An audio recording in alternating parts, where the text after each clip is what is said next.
Queridos irmãos e irmãs do nosso Senhor, nesse culto vespertino eu trago para vocês a mesma reflexão, a palavra que foi pregada também para a Igreja Evangélica Reformada de Curitiba no nosso culto da noite, onde nós somos convidados por Cristo para participar da festa do Senhor, a festa das bodas do Cordeiro. E na esperança em Cristo Jesus podemos viver e depositar toda a nossa fé e sermos desafiados também para a missão de convidarmos as pessoas que estão à nossa volta para receberem a palavra do Senhor. Vamos então iniciar este culto com uma oração silenciosa, onde nós podemos preparar o nosso coração para louvar e engrandecer o nome do nosso Deus. Oremos.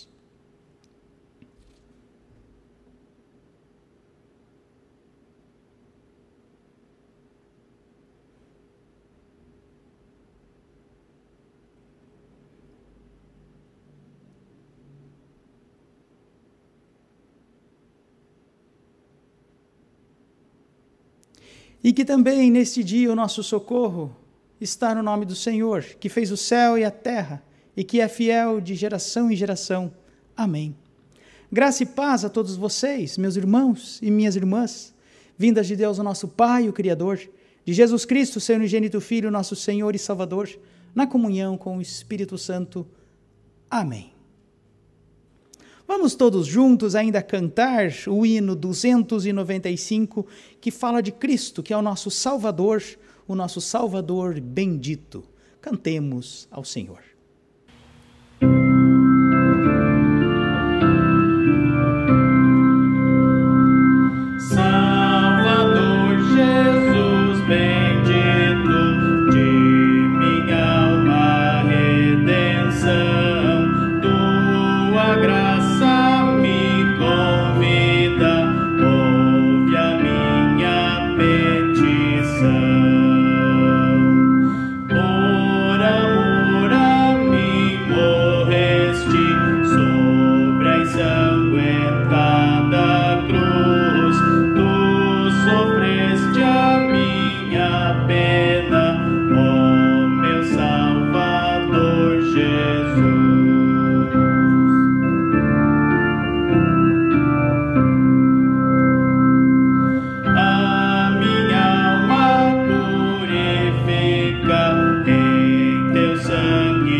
Vamos orar e pedir a Deus que esteja presente em nosso meio, cada um no seu lar, e que Ele possa também trazer alegria ao seu coração, louvando o nome dEle também com as nossas palavras e o nosso espírito. Oremos ao Senhor. Senhor nosso Deus, amado Pai Celeste, neste domingo de missão, nós estamos reunidos de modo diferente.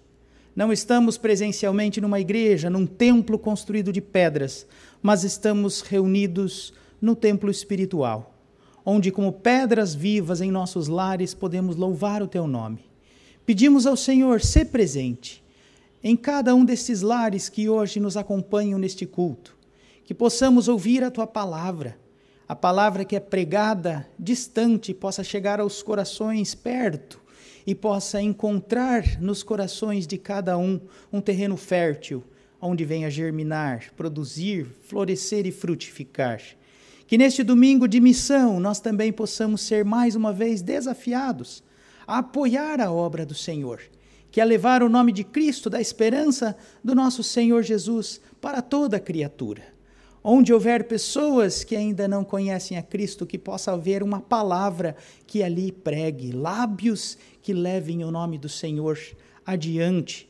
E que neste domingo de missão, todos os irmãos e irmãs que acompanham este culto possam se sentir também desafiados e desejosos de apoiar. Apoiar a missão com palavras de ânimo, apoiar a missão com recursos financeiros, apoiar a missão indo também levar o evangelho às pessoas e apoiar a missão com a oração. A oração que é tão importante, que carrega também aqueles que pregam o evangelho, onde quer que estejam, perto ou longe no mundo. Pedimos ao Senhor que o Senhor esteja abençoando a cada um de nós neste culto. Perdoa também os nossos pecados e purifica o nosso coração. Em nome de Jesus. Amém.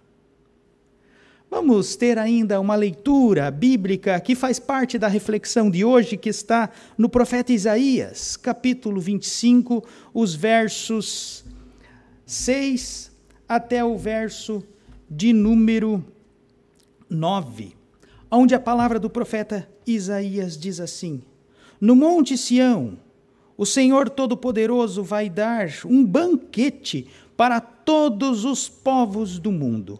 Nele haverá as melhores comidas e os vinhos mais finos, e ali ele acabará com a nuvem de tristeza e de choro que cobre todas as nações.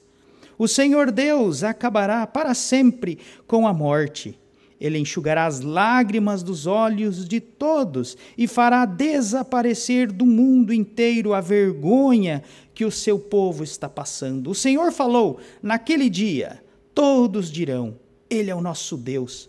Nós pusemos a nossa esperança nele e Ele nos salvou. Ele é o Senhor e nós confiamos nele. Vamos cantar e nos alegrar, porque Ele nos socorreu. Amém. Vamos ter um momento de louvor com cânticos, e um dos louvores fala do vem, esta é a hora da adoração, onde diz toda língua confessará. E esse é também o objetivo final da missão, que toda língua confesse o nome do Senhor e que todos os joelhos se dobrem diante dele, de Cristo, o nosso Salvador. Vamos louvar ao Senhor.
Para a nossa reflexão de hoje, nós convidamos a todos os irmãos, aí nos seus lares, abrirem a sua Bíblia no Evangelho de Lucas, capítulo 14, os versos 15 a 24, que é a parábola da grande festa, que é o nosso texto para reflexão deste dia, onde a palavra do Senhor diz assim: um dos que estavam à mesa ouviu isso e disse para Jesus: felizes os que irão sentar-se à mesa no reino de Deus.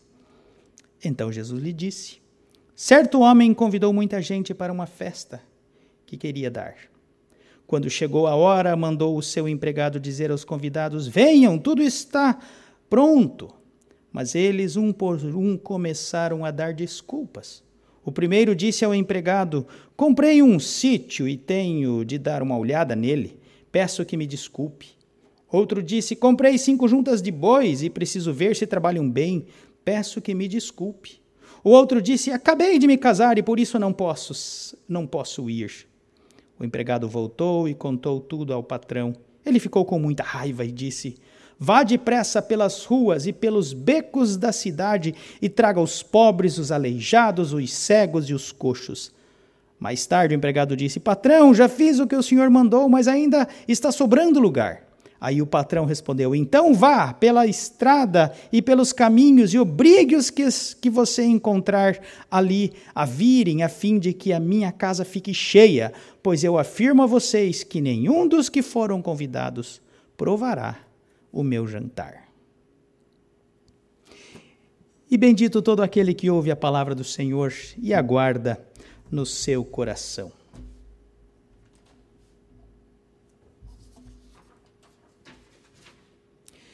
Queridos irmãos e irmãs do nosso Senhor, esses dias atrás eu recebi um convite para realizar um casamento. E como a gente se sente honrado quando recebe um convite, não é verdade? Você já recebeu um convite bonito e olhou para ele dizendo, puxa, eu faço parte da lista dos convidados, como pode? Se lembraram de mim, e se lembraram de mim de modo especial. Como isso faz bem para cada um de nós. Eu faço parte dessa lista. Mas todo convite tem dois lados. Um é o lado do anfitrião, que honra cada pessoa de sua lista com um convite para a sua festa, uma festa bonita que ele vai dar. E o outro lado do convite é o lado dos convidados, que podem se sentir honrados com o convite e aceitar, ou ainda podem desmerecer o convite, jogando fora, talvez dizendo, fazendo pouco caso, eu não vou nessa festa. Sabem por que eu digo isso? Porque missão tem a ver com isso, com convite. Toda a missão de Cristo para levar o Evangelho ao mundo, ela vive do convite. Ou seja, igreja sem convite não é igreja. E esse é o desafio da missão. Já que fomos convidados, também somos desafiados a convidar. E há 2000 anos atrás, era esse o assunto que estava em pauta. Porque Jesus havia recebido um convite. E Jesus foi convidado por um rico fariseu, um homem importante da sociedade judaica, gente de estirpe, para tomar parte em um banquete bonito que seria realizado em sua casa. Agora eu fico pensando no fariseu dessa história, que era um homem rico, um homem poderoso. Talvez ele deve ter pensado, esse Nazareno, Jesus, profeta, ele deve estar se sentindo muito importante e honrado em poder estar sentado comigo na minha mesa, na minha casa, na minha bela casa, com esta bela mesa posta com a melhor de todas as comidas. Pois é. Só que ao invés de Jesus reparar no fariseu e na sua bela casa e na sua bela mesa posta, Jesus, ao invés disso, repara nos convidados e começa a ensinar os seus discípulos algumas lições. Lições sobre diplomacia mesmo, sobre a política do bom comportamento. E Jesus observa os visitantes chegando à casa, à festa deste fariseu. Por exemplo, eu imagino que deve ter chegado uma pessoa que talvez se achasse alguém muito importante na festa, e então ela chegou e sentou num lugar de destaque ao redor da mesa, e veio o mordomo da casa e foi até ela e disse com toda a educação, olhe meu amigo, me desculpe, não se ofenda, mas esse lugar aqui está reservado. O senhor se incomodaria de sentar ali? Que vexame! Imagine, você podia ter ficado sem essa, mas tomou o melhor lugar e foi pedido para se retirar. E Jesus disse para os discípulos, depois disso aí, viu, gente? Não façam isso. Se vocês forem convidados para um banquete na casa de alguém, sentem no pior lugar, lá no fundão, eu diria. Porque daí corre o risco de o anfitrião honrar você e chamar você e diga, não, João, vem aqui, senta comigo, aqui do meu lado, e então você é levado para o melhor lugar. E isso é melhor do que você ser retirado do melhor lugar. E outra coisa, Jesus ainda completa, e se você for dar uma festa na tua casa, não convide gente metida. Faça o contrário, convide gente simples. Convide os cegos, os pobres, os aleijados, gente simples mesmo. Sabe por quê? Porque se você convidar um poderoso, ele não vai querer ficar abaixo de você. E é bem capaz que depois ele dê uma festa mais cara do que a sua, só para te convidar, para não ficar devendo e ficar por cima.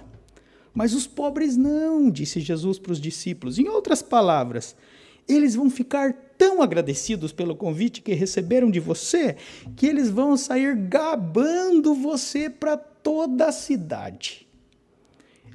O que eu quero dizer com isso tudo, meus irmãos?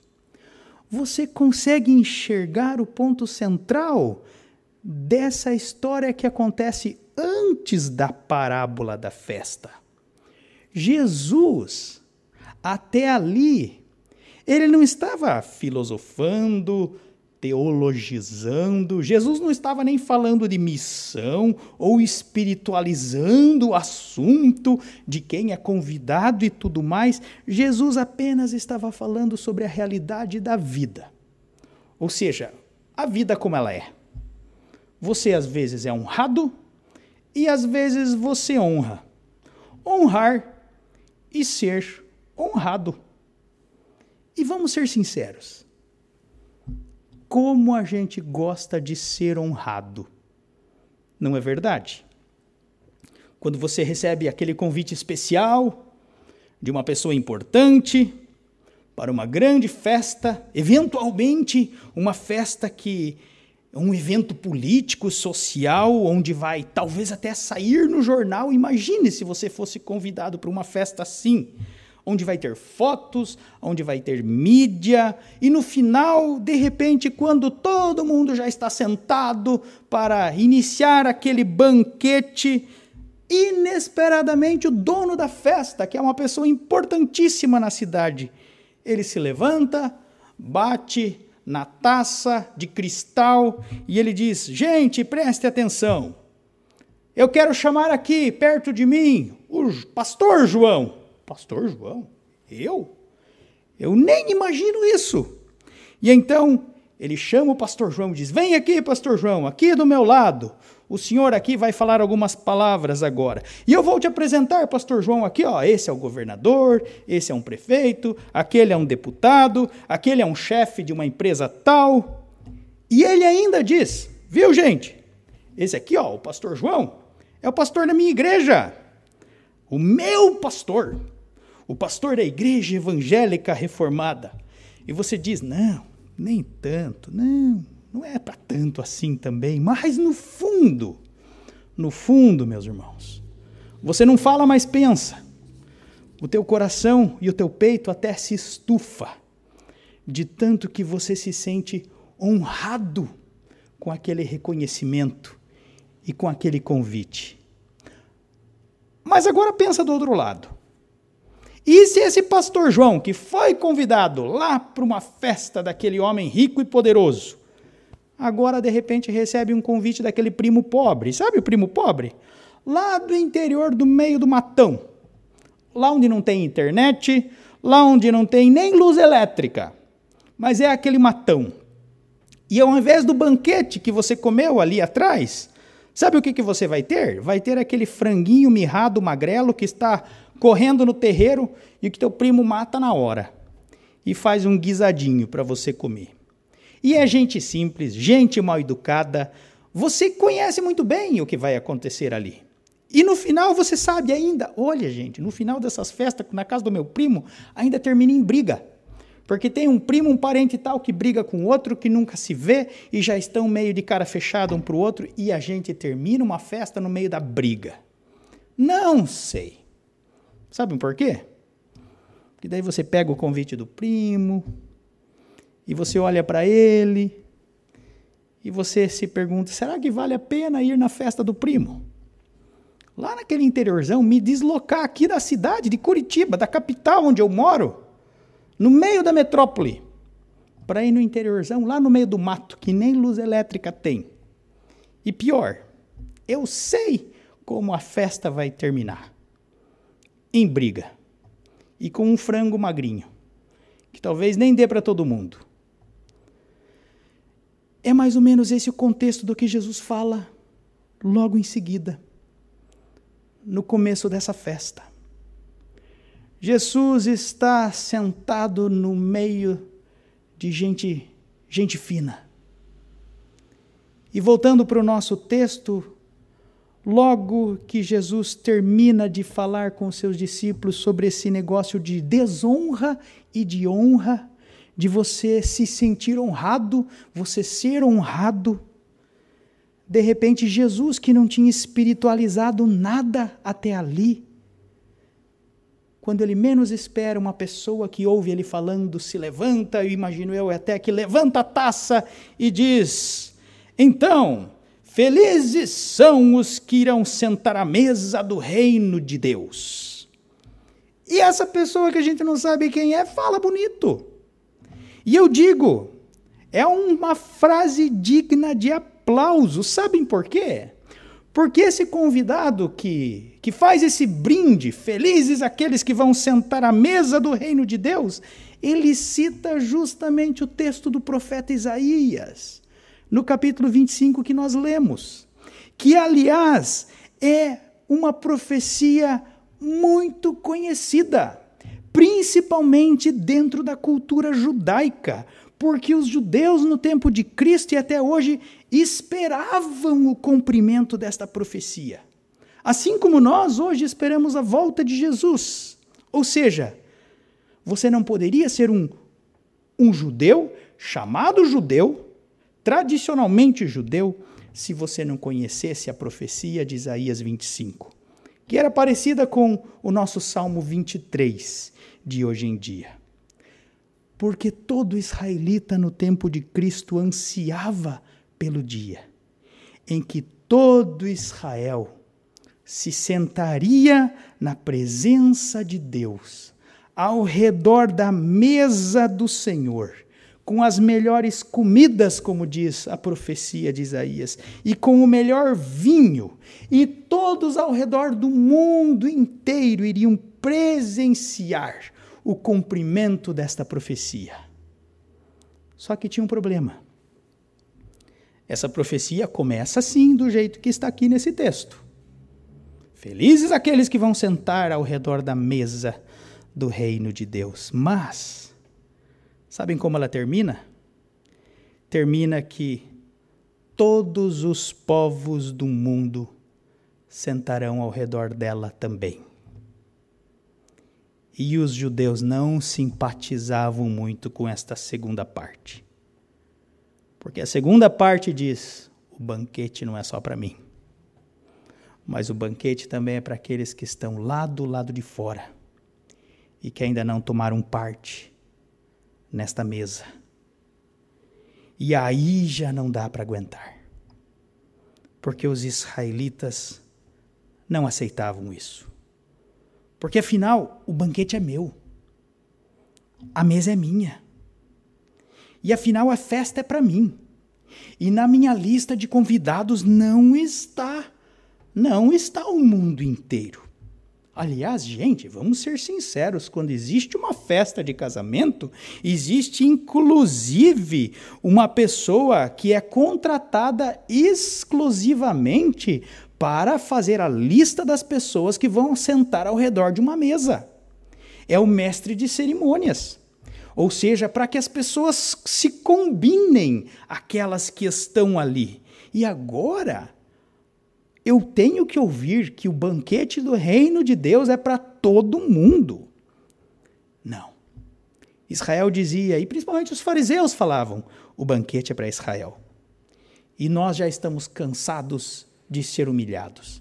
Porque, afinal de contas, os assírios dominaram Israel, os babilônicos dominaram Israel, e agora os romanos, no tempo de Cristo, dominam sobre Israel. Esse banquete é para mim, e para os meus irmãos, e para a minha família, e para os meus amigos, e para quem eu quiser que participe dessa festa. E então vem Jesus. E é aí que entra essa parábola.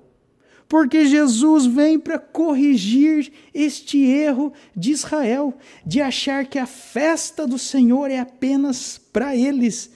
E Jesus conta a parábola das bodas. Porque através dos anos, os judeus foram mudando a visão que eles tinham originalmente, lá no início do Antigo Testamento, a visão de inclusão. e que os escribas e os mestres da lei começaram a mudar em seus ensinos pedagógicos, religiosos em toda a nação. E, inclusive, existia uma crença muito interessante no tempo de Cristo que a festa das bodas não era só para os judeus, mas, inclusive, aqueles que eram cegos, pobres, aleijados, leprosos e mendigos, aqueles judeus que eram mais fundamentalistas diziam que nenhum deles iriam participar do banquete do Senhor, pois esses eram pecadores e por isso que sofriam destes males. E se eles eram pecadores e sofriam desses males que eram os sinais, eles eram amaldiçoados. E amaldiçoados não sentam à mesa com Deus. E então Jesus começa essa parábola, concordando primeiro com todos aqueles que estavam ali, que o Deus Yahvé, o Deus dos judeus, o Deus de Abraão, o Deus de Davi, iria convidar exatamente eles, esses bons israelitas, para o grande banquete do seu reino. E somente esses respeitáveis fariseus, receberiam o convite de honra para essa grande festa. E está certo, é como se Jesus dissesse: o banquete é para vocês, o convite é para vocês. E como que funcionava uma festa naquele tempo? Naquele tempo, uma festa de casamento funcionava assim. Para uma festa de casamento dar certo, era necessário haver pelo menos uma boa organização. Porque senão, o dono da festa poderia ter um grande prejuízo. Esse era o risco que eles corriam, porque naquele tempo não existia, como nós temos hoje, esses nossos grandes lugares onde podemos refrigerar os nossos alimentos. E pensa comigo, você mata uma novilha que é para 300 pessoas e você convida 300 pessoas para a festa e no final vem só 100 pessoas. O prejuízo não é de quem foi convidado, o prejuízo é seu. E detalhe, se você não tem freezer, como nós temos hoje, a carne estraga. Então, se uma família quisesse organizar muito bem uma festa, o que era necessário? Como diz a nossa história, era necessário que as pessoas confirmassem a sua presença. Ou seja, você é um convidado e todo convidado é um convidado de honra. Não existe convidado comum. Todo convidado é um convidado de honra porque eles fazem questão de receber você nessa festa, também para que não haja prejuízo no final. E mais, a base da sociedade judaica do tempo de Jesus era uma sociedade baseada na palavra. Se você diz que você vai, então também é questão de honra que você vá. Você dá a sua palavra. A cultura judaica é a cultura do pacto, da aliança, da confiança. Ou seja, você falou, está falado. Ou seja, se o pastor João foi convidado para uma festa um dia antes, não existia esse negócio de manda um WhatsApp para perguntar: viu, pastor João, você vem mesmo? Falou, está falado. E se você fosse convidado para a festa de um amigo e confirmasse a presença, como é o caso, ponto final. Ninguém mais ia perguntar para você se você realmente viria. E então, o costume era esse. Primeiro, um convite. Lembra do que nós falamos no início da nossa reflexão? Um convite. Segundo lugar, todo convite é um convite de honra. E em terceiro lugar, o anfitrião aguarda sua confirmação. E em quarto lugar, com a festa organizada, então, depois da ceia preparada, ele chama você para você comparecer e tomar parte no seu lugar na mesa. Agora você percebe a seriedade desta parábola de Jesus. Porque quando nós lemos no versículo 17 aqui, nesse texto, que na hora da ceia o anfitrião enviou o seu servo para avisar os convidados: vinde, porque tudo está preparado. Este vinde, meus irmãos, do convite é justamente para aquelas pessoas que, como eu falei, ponto 2, já haviam confirmado a presença. E eles dizem agora aqui: não, infelizmente eu não poderei ir. E pior, arrumam um monte de desculpas esfarrapadas pela sua falta. Ou seja, essa parábola de Jesus aponta algo que era inconcebível dentro daquela cultura da época. Não, eu comprei uma terra. Eu tenho que verificar agora a minha área que eu comprei. Quem aqui compra terra sem primeiro ver se a terra é boa? Isso é uma desculpa esfarrapada, ainda mais na Palestina, que a terra fértil era escassa.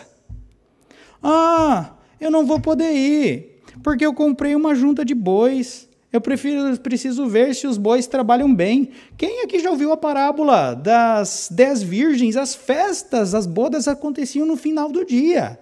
E se você queria ver se os bois trabalham bem, até hoje no interior é assim. Você exige um dia inteiro de trabalho deles para ver se são bons e fortes. Desculpa esfarrapada. E por fim, o terceiro nem desculpa dá. Diz: eu não vou. Eu me casei. E para mim essa é a pior de todas. Sabe por quê? Porque o homem põe a culpa na mulher. Porque eu me casei. É que eu não vou para a festa. E eu acho que, às vezes, essa é a nossa pior desculpa. Mas é que nós muitas vezes usamos e damos. Culpamos a família por causa da nossa falta. É o marido que põe a culpa na mulher. Não, pastor, não vou poder ir nesse projeto hoje, ou naquilo que nós havíamos convidados, por causa da minha mulher. Ou a mulher que diz: não, pastor, não vou poder ir também, por causa do meu marido, ou por causa dos meus filhos, ou por causa do meu pai que já está velho. E tem aqueles que até culpam o cachorro, ou o gato, ou os animais de estimação. Não vou poder ir, porque meu cachorrinho hoje não está bem. Até o cachorro leva a culpa. Mas o ponto, meus irmãos, é que na nossa parábola aqui, que fala de convite e fala de honra, que tem tudo a ver com missão, o ponto é que a festa está pronta. E com festa pronta, a festa pronta precisa acontecer. O churrasco está servido. A mesa está posta. E tem comida para um batalhão. E o que eu vou fazer? Não temos convidados? Pois é. Os convidados simplesmente não vieram. E agora, Senhor, o que nós vamos fazer com toda esta comida? A pergunta é do empregado, do servo. Jogar fora? Que pena! Comida tão boa! Comida da mais fina comida, como nós vimos na profecia de Isaías 25. E então o que o anfitrião diz? Negativo. Jogar a comida fora? Jamais. Faça o seguinte, vá lá na cidade e chame todo mundo nas ruas, nos becos e traga todo mundo para minha casa. A festa vai acontecer e a festa é para eles. A casa vai encher e a casa está cheia. E esses que estão do lado de fora nem acreditam que receberam o convite. Porque o convite, como eu falei antes, era primeiro para os bons israelitas, mas esses que estavam nas ruas e nos becos nem acreditam, mas foram convidados. E então o servo volta para o anfitrião e diz: mas, patrão, ainda tem lugar à mesa. E o que a gente vai fazer? Começamos a servir? Negativo. Volte para estrada fora, inclusive longe da cidade, e traga à força todo mundo para minha casa. E preencha todos os lugares, porque eu não quero nenhum lugar vazio. Porque se um dos convidados que eu honrei com o meu convite chegarem aqui, o lugar já está ocupado. Ponto. Assim Jesus termina a sua parábola. E talvez nessa hora você pense comigo, meu irmão, mas pastor João, eu não entendi muito bem em que lugar eu me encaixo nessa história. Será que essa história, nesse dia de missão, se aplica a mim, assim, de forma tão concreta? Porque eu já entendi, eu sou esperto, que a festa de que Jesus fala aqui é a festa de Deus, onde o noivo é Cristo, e eu sei que eu sou um dos convidados, e eu vou ser sincero com o Senhor, eu nunca rejeitei o convite de Deus. Aliás, eu sou justamente aquele primeiro convidado que foi honrado com o convite e que marcou presença na festa. E eu concordo com você. Você é aquele que marcou presença na festa.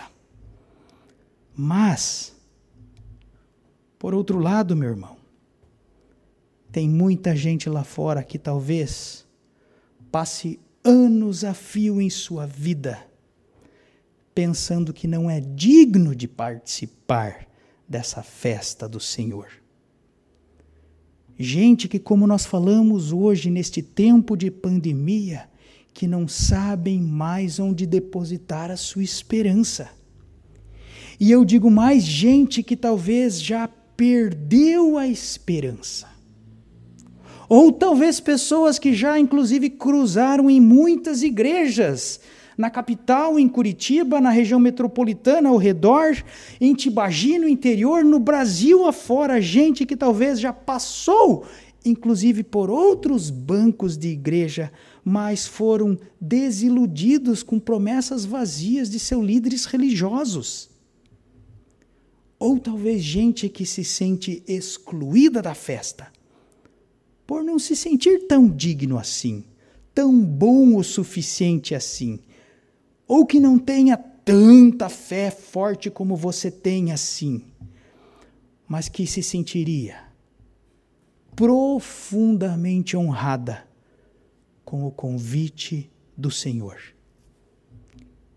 E quem deve levar esse convite em mãos? O servo. Você. Que talvez tenha que trazer alguém pela mão, como é o caso dessa história, para sentar à mesa. O raciocínio de Israel, esse era o que estava errado. O raciocínio de Israel é, não, Nazareno, Jesus, profeta, negativo, a festa é para nós, para os filhos de Abraão.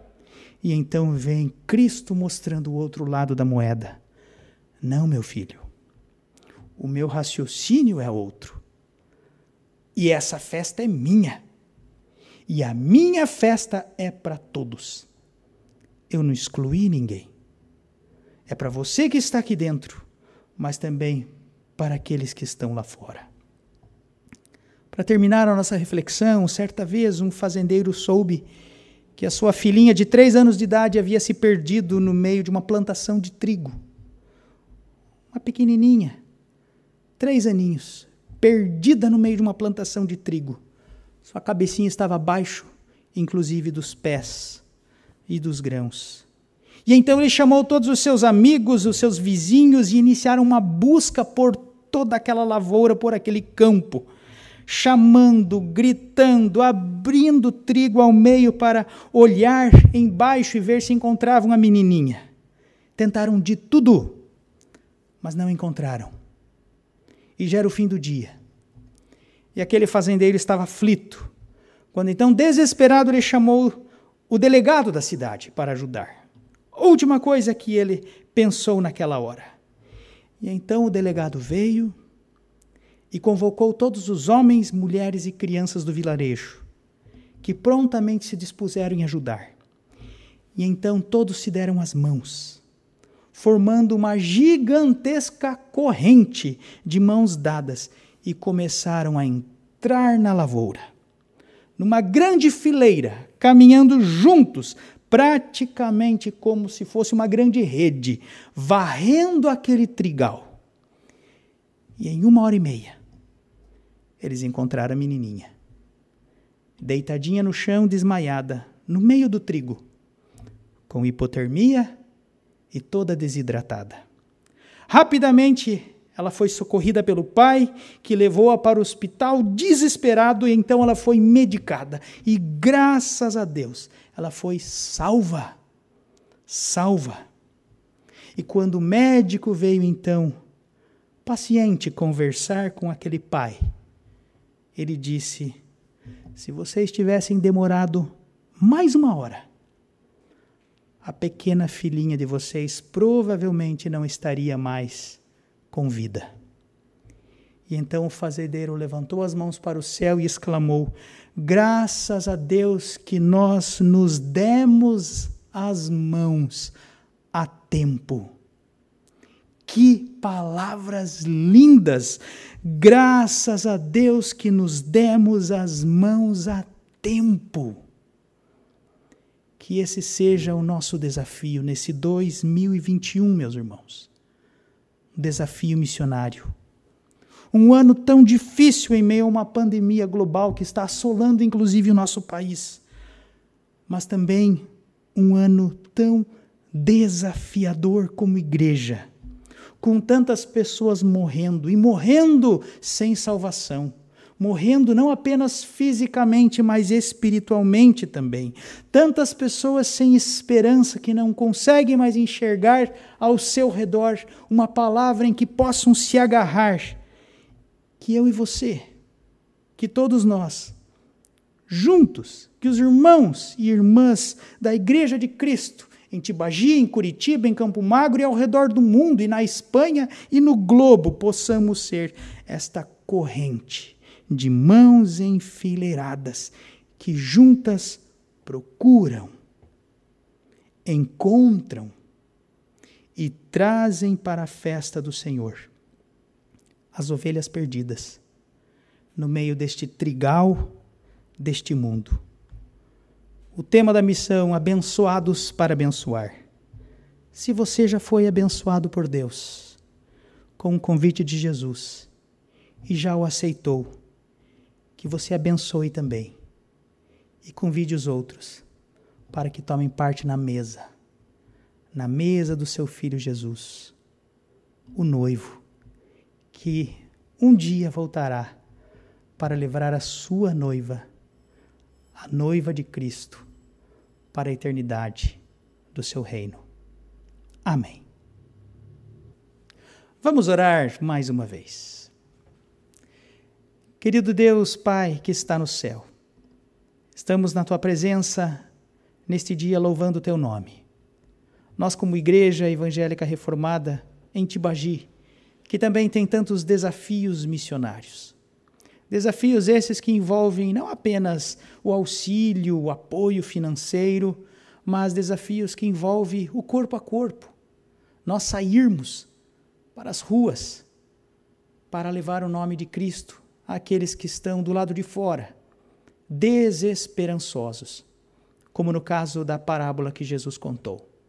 Pessoas que não ousam nem pensar em estarem na festa do Senhor. Principalmente hoje, quando nós estamos vivendo este tempo de pandemia, onde tantas pessoas estão morrendo, e morrendo sem esperança da vida eterna. Que a Tua Igreja, Senhor, a Igreja Evangélica Reformada aqui em Tibagi também, possa se sentir desafiada neste dia, a fazer aquilo que Cristo disse nesta parábola: vão às ruas e busquem todos aqueles que estão do lado de fora, para estarem presentes também na festa do Senhor. Pedimos a Ti, ó Deus, que o Senhor também nos use como igreja, não apenas aqui no nosso redor, na nossa vizinhança, mas nos use para levar o Evangelho e apoiar a obra do Senhor também para aqueles que estão longes. Aqueles que estão lá em Caetano Mendes, na Vila Salomão, aqueles que estão em Arapongas, numa cidade distante, mas que é uma igreja filha de Tibagi. E aqueles que estão lá na Espanha, como é no caso do nosso irmão, o pastor Gonçalo e a sua família, que também recebem apoio desta igreja. Que o Senhor possa nos usar para orar pela missão, para investir na missão com os nossos recursos e para ir na missão com os nossos pés e os nossos lábios e mãos, levando o Evangelho para toda criatura, respondendo positivamente ao chamado de Cristo. o chamado para o envio para sermos semeadores do Evangelho do nosso Senhor.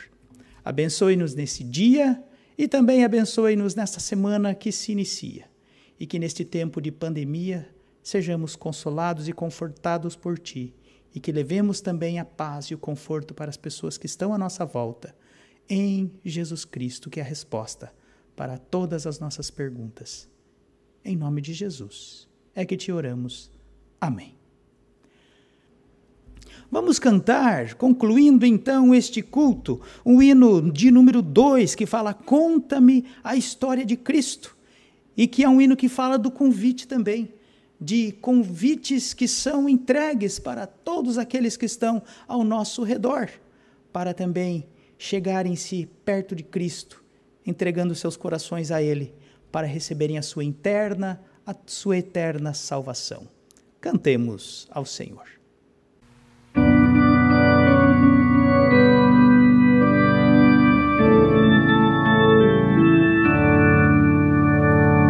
Conta-me a história de Cristo, grava no meu coração.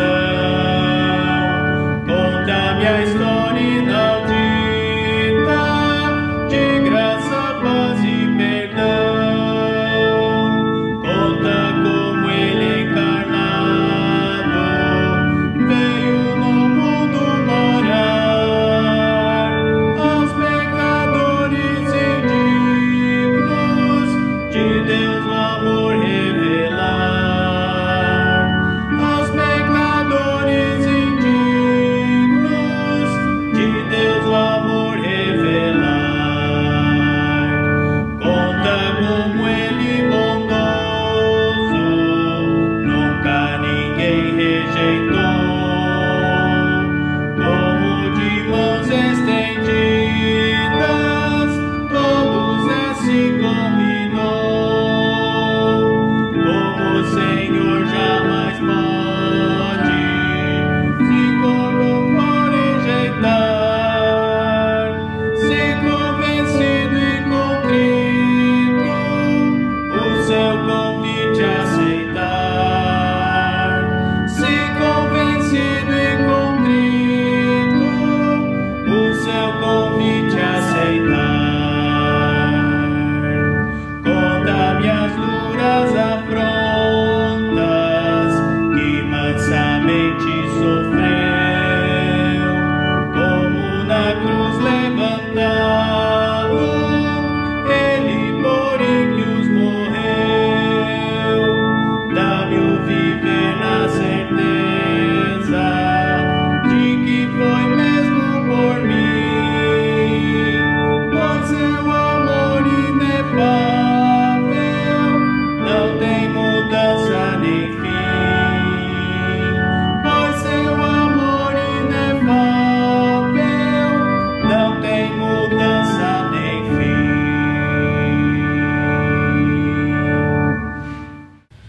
Recebam agora a bênção do nosso Senhor. E que a graça do nosso Senhor e Salvador Jesus Cristo, e que o amor de Deus, o nosso Pai, e que as bênçãos e as consolações do Espírito Santo estejam com todos vós e com todo o povo de Deus, hoje e para todo sempre. Amém.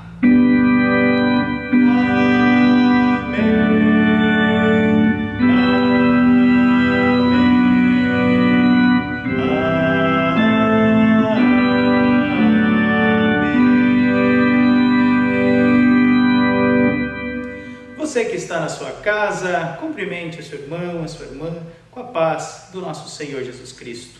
Um bom dia para todos.